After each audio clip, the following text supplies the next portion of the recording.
Oke, ini video bagian keempat dari pembahasan soal KSN Fisika SMA tahun 2021 tingkat kabupaten kota ya. Jadi dari soal yang dikirimkan ke saya, kemudian saya ketik ulang ya supaya bisa lebih jelas karena sebagian besar kan cuma garis besar aja dan gambarnya juga kurang begitu baik. Jadi saya ketik ulang aja biar bisa dilihat dengan jelas. Oke, kita baca soalnya. Dua buah partikel ditembakkan secara bersamaan dalam pengaruh gravitasi sehingga mengalami gerak parabola dengan vektor kecepatan awal masing-masing V1 yaitu 1, 5 ya. Ini 1 berarti komponen kesumbu X dan 5 itu yang V0Y berarti ya. Ini V01X, ini V01Y. Ini X dan Y ini. Dia dinyatakan dalam matriks kolom. 1 adalah meter per second dan V2 ini U1 sama U itu yang ke X, 1 itu yang ke Y dalam meter per second.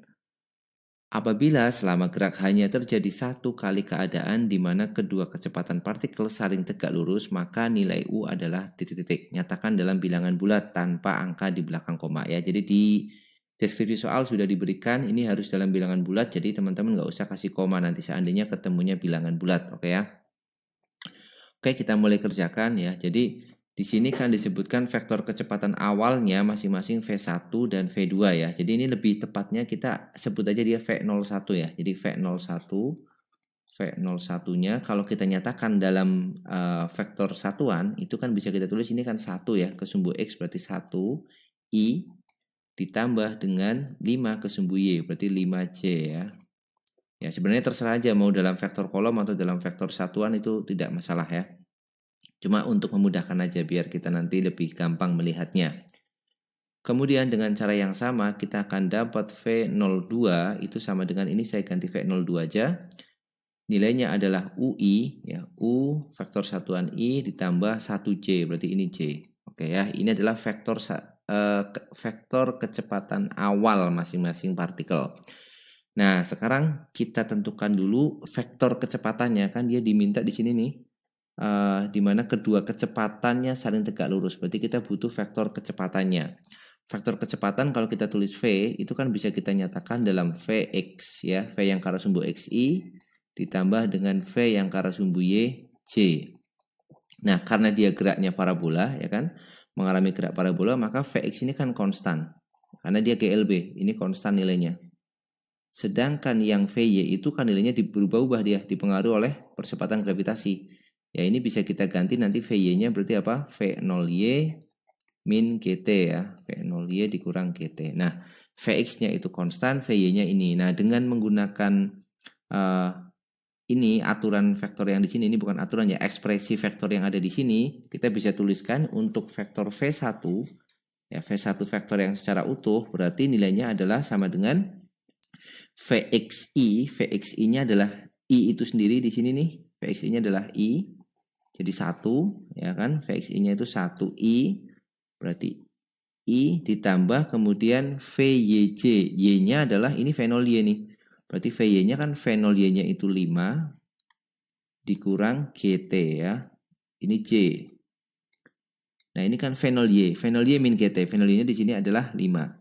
Kemudian untuk vektor V2 dengan cara yang sama bisa kita tuliskan yang Vx-nya itu U, berarti ini UI ditambah dengan yang vektor komponen kecepatan ke sumbu Y itu adalah V0Y, V0Y adalah ini nih, 1J, berarti 1 dikurang GT-nya sama.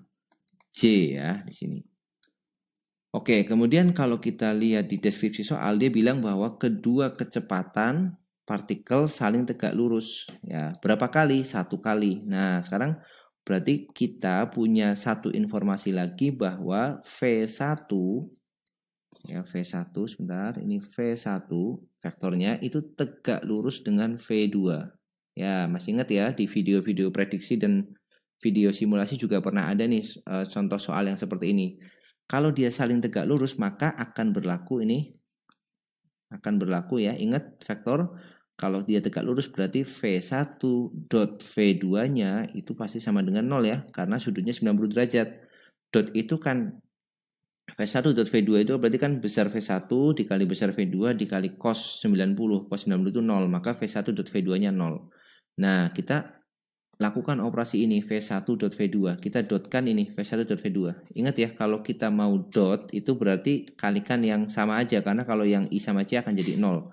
Berarti kalau kita kalikan ini V1.V2, kita akan dapatkan I ya, yang I itu berarti 1 dikali U, berarti U, I kali I itu 1 ditambah yang ini 5 min GT dikali 1 min GT, J kali J 1, berarti tinggal 5 min GT dikali 1 min GT. Nah, sudah. Kemudian ini kita nolkan karena V1.V2-nya 0, ini sama dengan U, ditambah kita kalikan ini, 5 dikali 1 itu 5, kemudian 5 dikali minus G itu minus 5G, ini minus 5G, kemudian minus 5GT ya maksudnya ya, 5GT, minus GT dikali 1 itu berarti minus GT. Berarti yang GT-nya ada minus 5, minus 1, minus 6GT. Ya, kalikan aja satu-satu. Lalu yang ini minus GT kali minus GT, jadi plus GT kuadrat atau G kuadrat T kuadrat. Nah, kita susun ulang ya biar lebih baik. Jadi sama dengan yang kuadrat saya taruh depan, jadi G kuadrat T kuadrat. Kemudian yang ada T-nya di belakangnya, minus 6GT. Kemudian sisanya adalah yang tidak mengandung T, yaitu U plus 5. Nah, oke, kita sampai sini. Teman-teman bisa lihat ini tidak lain adalah, ini persamaan yang terakhir ini tidak lain adalah persamaan kuadrat ya, dalam bentuk T. Nah, dia bilang bahwa hanya ada satu kali kemungkinan, ya, ada satu kali kemungkinan.